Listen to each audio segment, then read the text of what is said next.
Okay, దేవునికి మహిమ కలుగును గాక. ఆయన బయలుదేరి మార్గమున పోవుచుండగా ఒకడు పరిగెత్తుకొని వచ్చి ఆయన ఎదుట మోకాలోని సబ్బోధకుడా నిత్య జీవమునకు వారసుడగుటకు నేనేమి చేయదని అని ఆయనను అడిగాను. ఆయన యేసు ప్రభు వెళ్తా ఉంటే పరిగెత్తుకుంటూ వచ్చాడు. పరిగెత్తుకుంటే నేను నిత్య జీవం పొందడానికి నేనేమి చేయాలి?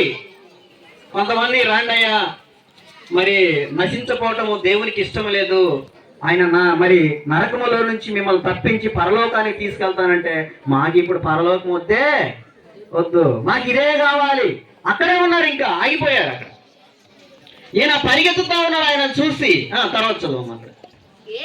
యేసు నన్ను సత్పురుషుడని ఎలా చెప్పుచున్నావు?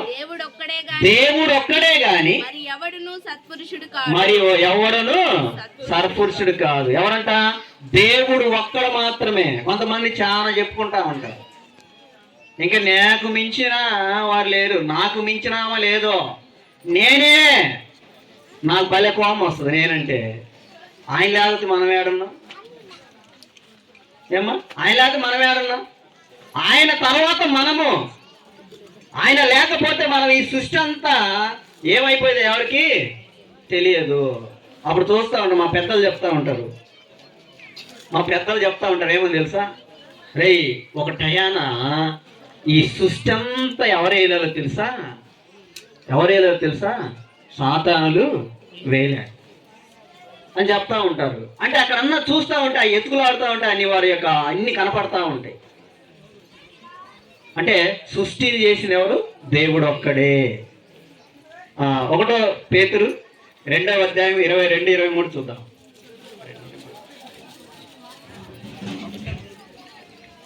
Praise the Lord. ఆయన నోట ఏ కపటము లేదు. ఆయన దూషింపబడి బదులు దూషింపలేదు.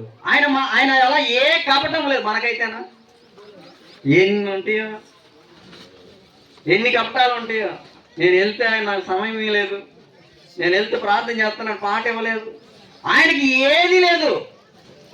ఆయన కపటము లేని దేవుడు. అలా ఉండకూడదని బైబిల్ చెప్తా ఉంది. ఆయన దూషింపబడి బదులు దూషింపలేదు.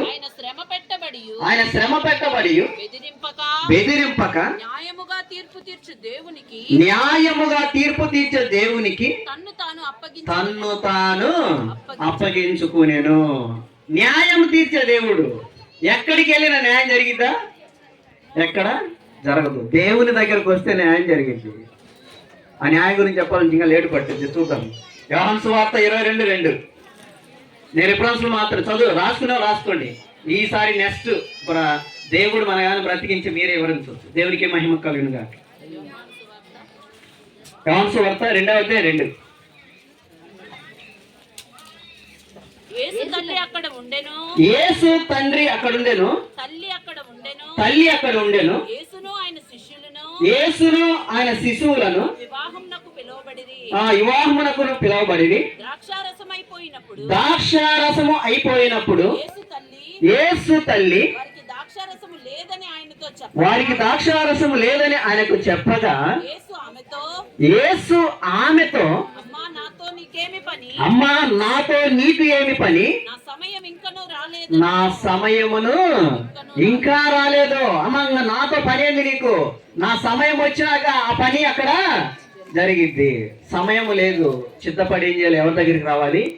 దేవుని దగ్గరికి రావాలి. మనం పాడబడతాం, సమయం ఇంకా లేదు యేసు వస్తాడని, కారణం నీవేగా, నేడే చిత్తపడి ఉండాలని.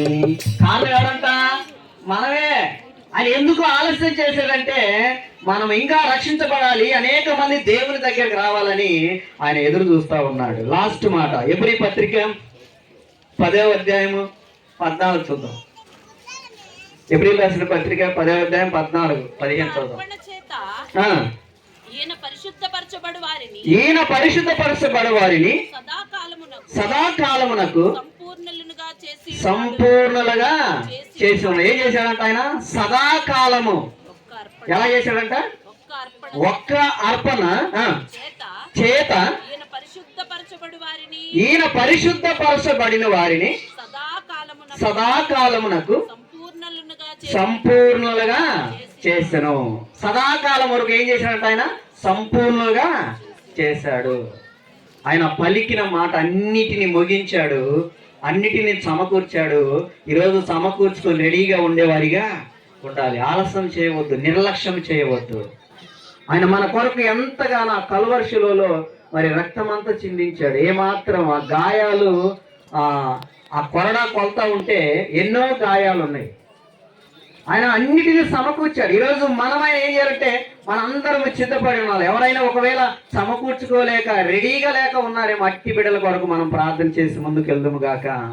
ఆమె దేవుడి మాటలు దీవించి మనందరి ఇంటిలో ఉంచిన గాక. ఆమె చిన్న ప్రార్థన. ప్రేమ స్వరూపి రక్షకుడు నా తండ్రి, నా ప్రభువ, నా దేవ, నీకు వందనములు, స్తుతులు, స్తోత్రాలు.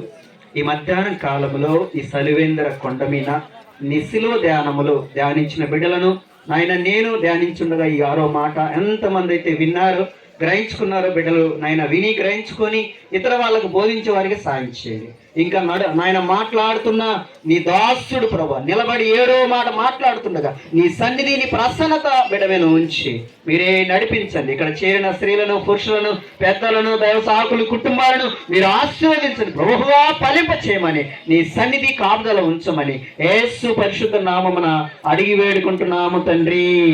ఆమేన్. అందరికి వందనాలు.